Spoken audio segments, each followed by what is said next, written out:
things will turn around in 40 to 60 years' time. But if you let it go, these 20 years, go business as usual, then if you try to turn it back, it may take 200 years to turn it back. So right now, either we correct this consciously or nature will correct it in a very cruel way.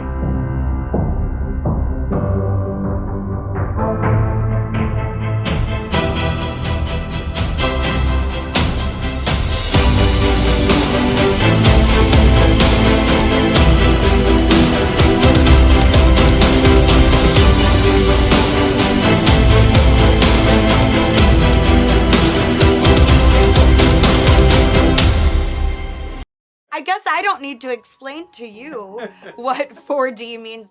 Any fool who thinks that what I do not know cannot exist is a bloody fool, okay? So you might not have experienced the fourth dimension, but you know there is something beyond what you know that's very important. Yes, exactly. So that's 4D.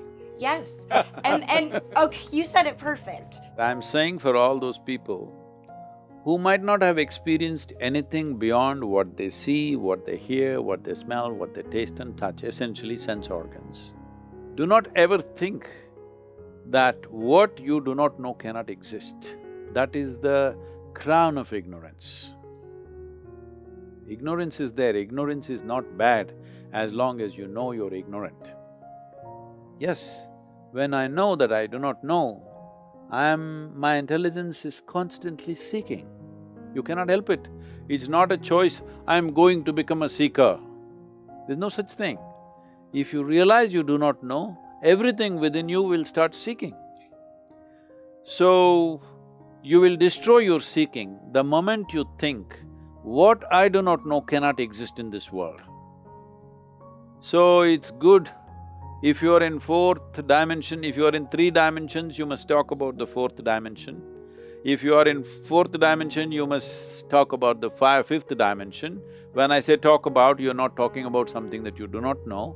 At least you're addressing there is something more than what I know.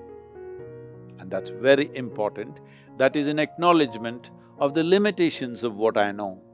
So that always there is a seeking, that your seeking never sleeps, your intelligence never sleeps. Your body may sleep because it needs sleep, but your intelligence, your consciousness, your seeking need not sleep. 8 hours a day seeking is not going to work. You need 24 hours, all your life you're seeking, otherwise your life will become very small. Most people are not even in 3 dimensions, they become just one. Their thought and their emotion is everything. Yes. What do you say to people who want to help shift those people out of their first dimension views? Right now, this is not… I don't know how to name it because whichever way you say it, people will think it's one kind of description. We have launched what is called as Conscious Planet. I'm seeing how people who have influence in the world can own it and take it on, because the idea is just this. One, there is something about human consciousness. Another is an ecological situation which needs urgent attention.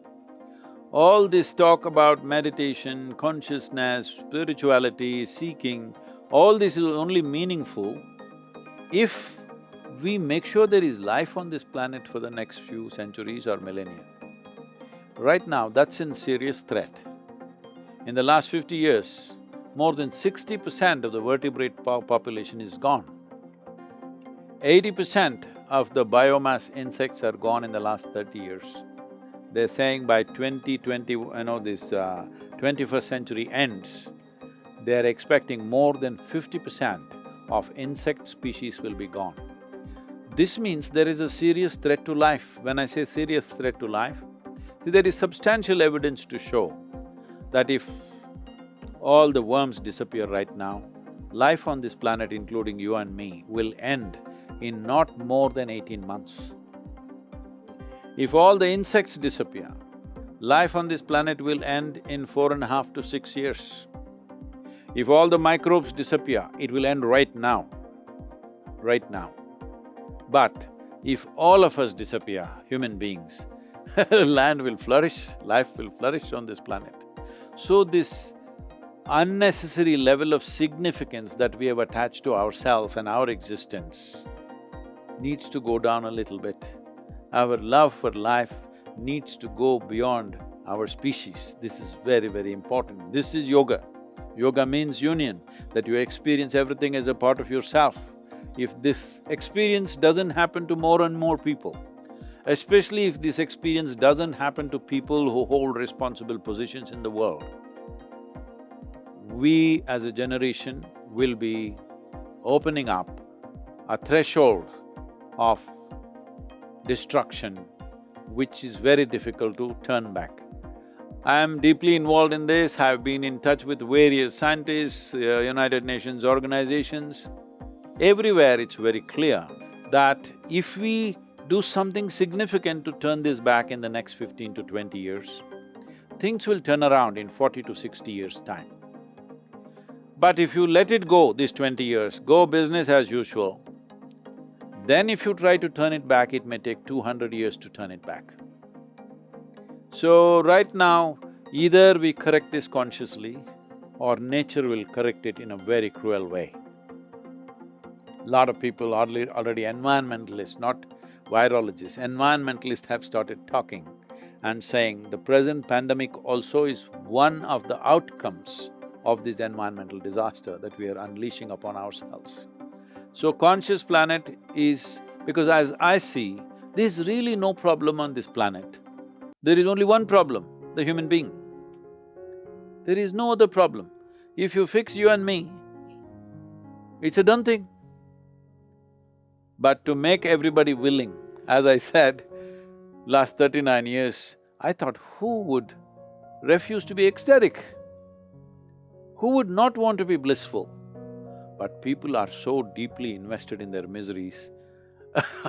How much ever you do, they hang on to their miseries. This is because still life is compulsive, it's not become conscious. A human being, so we don't refer to any other creature as a being, only to this one, because this is supposed to know how to be. If you know how to be, what is the problem? There's absolutely no problem with this.